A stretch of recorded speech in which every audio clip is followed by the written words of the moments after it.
sofa ini menjadi saksi bisu sayang. Duh. Sumpah, saya nggak munafik. Itu enak banget. Rasanya jangan tanya. Tapi kalau kalian tahu harga yang harus saya bayar untuk kenikmatan 30 menit itu, kalian pasti bakal mikir 1000 kali. Halo, apa kabar kalian semua? Mungkin kalian yang nonton video ini berpikir hidup saya sempurna.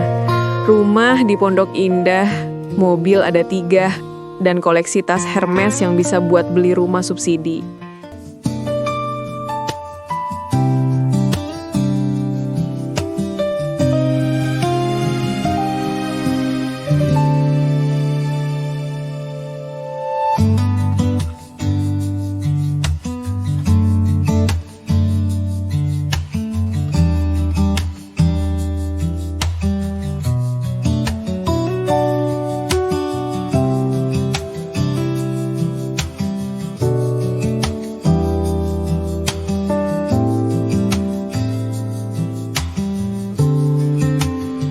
Kalian pasti mikir, enak ya jadi Tante Linda, tinggal tunjuk, semua ada. Tapi kalian gak tahu rasanya tidur di kasur king size seharga ratusan juta, tapi rasanya seperti tidur di atas bongkahan es. Dingin.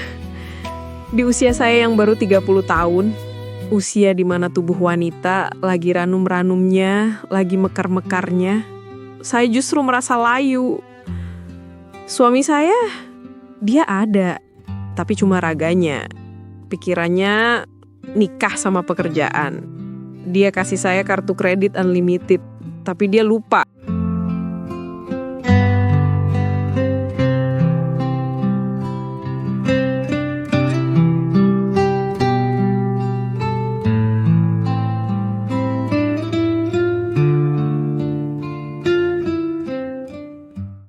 Kalau istrinya ini manusia yang punya kulit, punya darah, dan punya hasrat. Sudah berbulan-bulan dia nggak sentuh saya.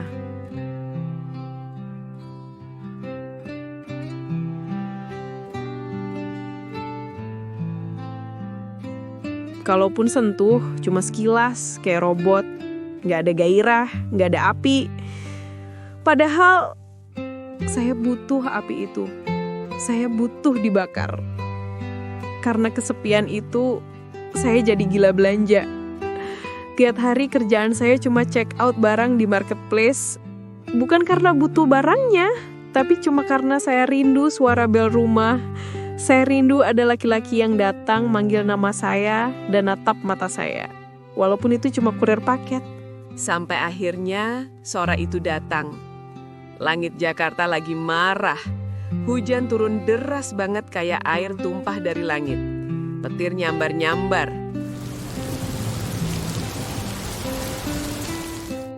Bel rumah bunyi. Saya lari ke depan, gak sabar.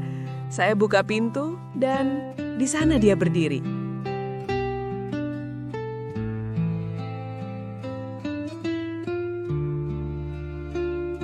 Namanya Juna, inisial J. Biasanya saya cuma lihat dia sekilas, tapi hari itu beda. Hujan bikin seragam merahnya basah kuyup, nempel ketat di badannya. Dan Tuhan, saya baru sadar. Juna itu bukan cowok kantoran lembek kayak suami saya. Dia raw, dia mentah. Dia laki-laki jalanan yang ditempa panas matahari. Bahunya tegap, lebar. Lengan tangannya yang basah itu kelihatan berurat, kuat banget. Kelihatan kalau tangan itu biasa ngangkat beban berat. Saya suruh dia masuk buat neduh. "Masuk Juna, di luar badai," kata saya. Dia sempat nolak, takut lantainya kotor. Sopan sekali, tapi saya paksa.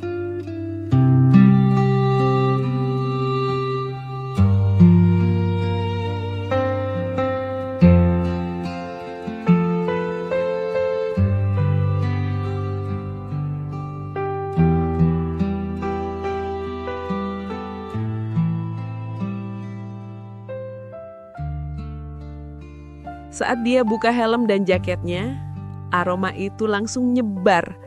Bau hujan campur keringat laki-laki.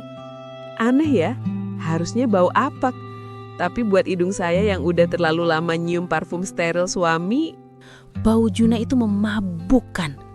Itu bau feromon, bau jantan. Saya kasih dia handuk. Waktu tangan kami bersentuhan, ada setruman listrik, girls. Tangan dia kasar, kapalan, panas. Kontras banget sama kulit saya yang halus. Di detik itu, saya tahu saya nggak mau dia pulang cepat-cepat. Sebentar ya girls, aku haus, aku pengen minum dulu bentar ya. Pokoknya ceritanya romantis banget. Tinggal dulu bentar ya.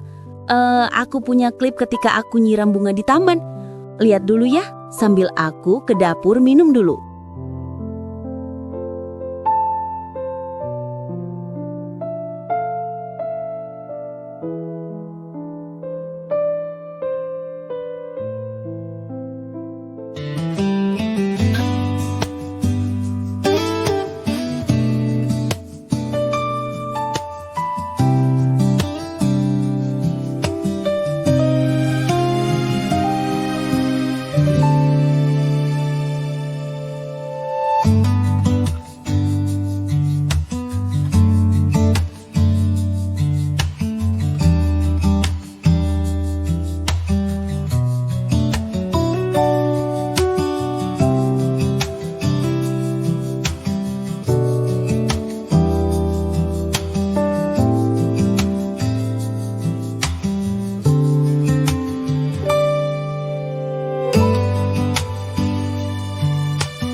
Singkat cerita, obrolan basa-basi itu berubah jadi tatapan lapar. Dia lihat saya bukan sebagai nyonya besar. Dia lihat saya sebagai wanita yang haus.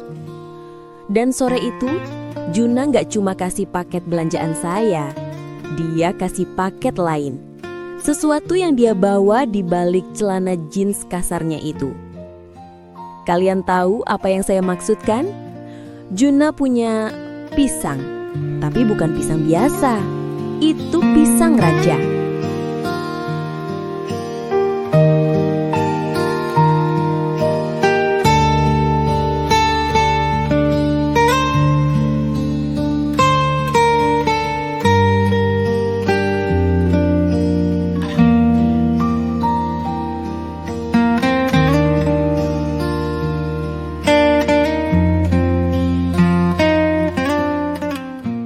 Bibit unggul, sesuatu yang gak pernah saya temuin di dunia orang-orang kaya.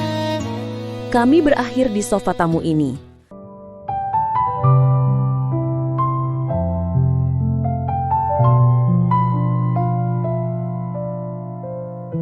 Mas,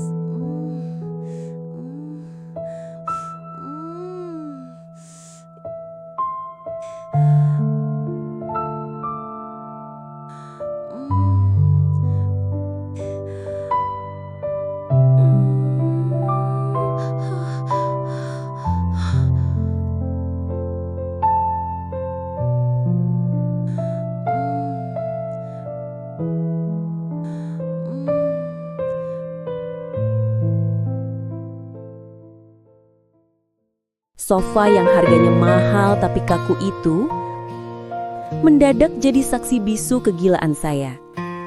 Saat Juna mulai beraksi, saya lupa daratan. Dia perkasa, girls. Benar-benar perkasa. Beda sama suami saya yang loyo. Juna itu staminanya kayak kuda liar. Dan senjatanya itu besar, kokoh, dan keras. Dan saat barang itu masuk mengisi kehampaan saya, rasanya full, penuh banget. Rasanya sesak, tapi nikmat luar biasa. Seluruh rongga kewanitaan saya rasanya dijajah sama keperkasaan dia. Setiap dorongannya itu loh, mantap, menghujam dalam. Dia tahu persis titik-titik yang bikin saya melengkung. Bikin saya cakar punggungnya, bikin saya gigit bantal supaya lisan saya nggak kedengaran tetangga. Saya ngerasa terisi, benar-benar terisi penuh. Gak ada celah kosong. Rasanya hangat, padat, dan bikin ketagihan. Sejak hari itu, saya jadi pecandu. Saya kecanduan pisang Juna. Saya kecanduan rasa penuh itu. Tiap hari saya pesan barang murah cuma supaya Juna datang. Supaya dia bisa mengisi saya lagi di sofa itu. Di dapur, di tangga. Girls, aku dari tadi ngomong terus, nyerocos. Mau lihat yang di dapur gak? Sambil aku tunggu yang komen, gimana kalau yang di tangga dulu?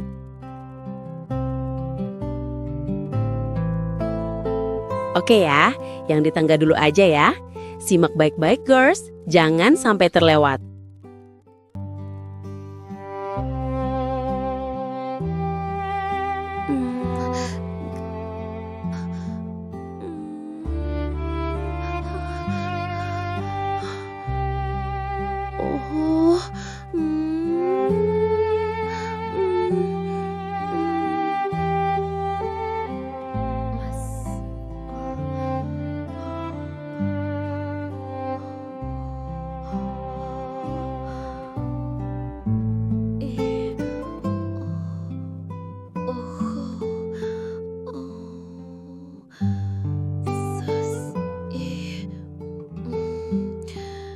Nikmat sayang.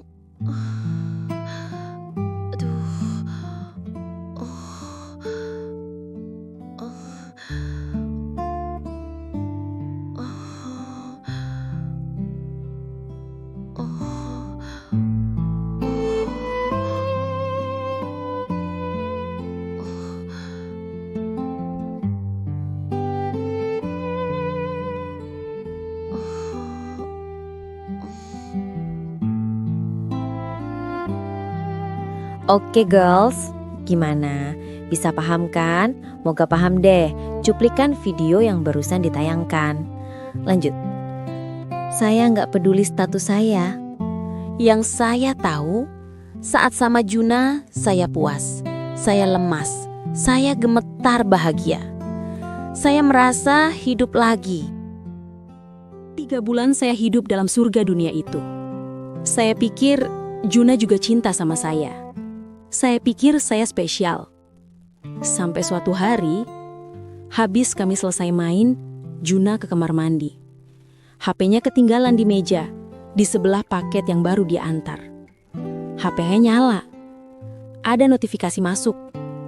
Saya intip. Di layarnya ada foto dia sama seorang perempuan sederhana pakai daster, lagi gendong bayi kecil. Istrinya dan anaknya. Dan pesannya begini, "Mas, susu adek habis.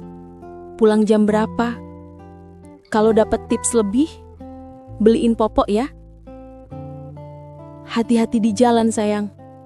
Duniaku runtuh girls, hancur sehancur-hancurnya. Di situ saya sadar, selama ini desahan dia, pelukan dia, keperkasaan dia yang bikin saya gila itu, semuanya cuma transaksi.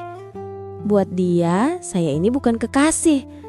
Saya ini cuma ATM berjalan. Saya cuma pelanggan VIP yang ngasih tips besar tiap habis dipuaskan. Saya jijik sama diri saya sendiri. Saya pakai uang suami saya buat bayar laki-laki lain. Dan laki-laki itu pakai uang saya buat beli susu anaknya. Ternyata pisang yang saya puja-puja itu, kehangatan yang saya agung-agungkan itu adalah milik wanita lain.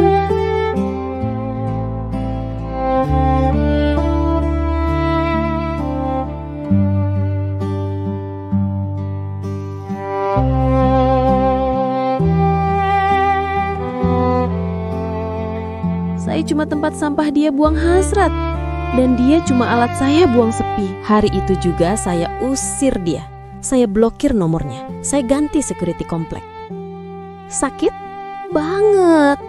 Sekarang tiap kali saya lihat kurir lewat di jalan, jantung saya mau copot. Tiap lihat pisang di meja makan, saya mual karena saya ingat dosa itu. Jadi, tolong dengerin Tante Linda baik-baik. Buat kalian, istri-istri yang kesepian, wanita-wanita karir yang merasa hampa, jangan pernah coba-coba. Nikmatnya emang luar biasa. Hangatnya emang bikin nagih. Pisang tetangga mungkin kelihatan lebih hijau dan lebih menggoda, tapi itu racun. Kepuasan biologis itu cuma bertahan 30 menit, girls. Tapi rasa bersalahnya, rasa kotornya, itu nempel seumur hidup.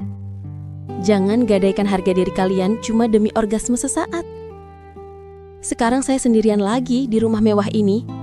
Masih dingin, masih sepi. Tapi setidaknya saya berhenti ngebohongin diri sendiri. Hati-hati sama sepi, karena sepi bisa bikin kita ngelakuin hal-hal gila yang gak pernah kita bayangin. Cheers untuk kesepian yang jujur.